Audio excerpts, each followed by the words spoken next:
کہ اگلی بار الیکشن کا انتظار کرنے لگے اور کہتے تھے کہ ہم نواز شریف سے نجات پائیں گے اور اس کا انتقام ہم الیکشن میں لیں گے، اور پھر ایسا ہی ہوتا، پھر دوبارہ پیپلز پارٹی آ جاتی، پھر نون لیگ آ جاتی۔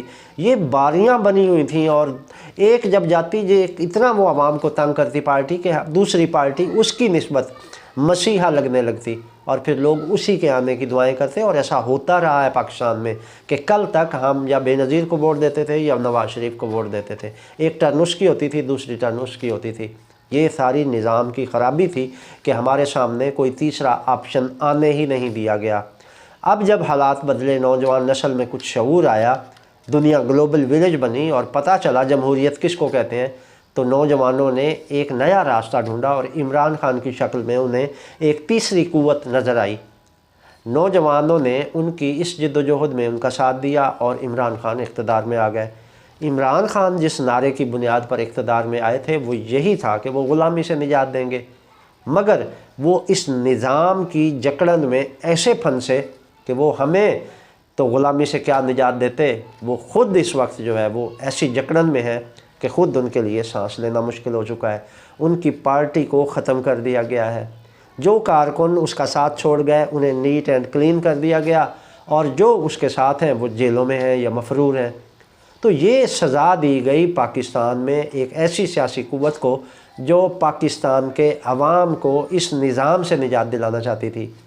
آج دشمن یہ کوشش کر رہا ہے کہ پاکستان کو ٹکڑوں میں تقسیم کر دے، اس کے لیے مختلف پلاننگز ہو رہی ہیں اور مختلف منصوبے بنائے جا رہے ہیں۔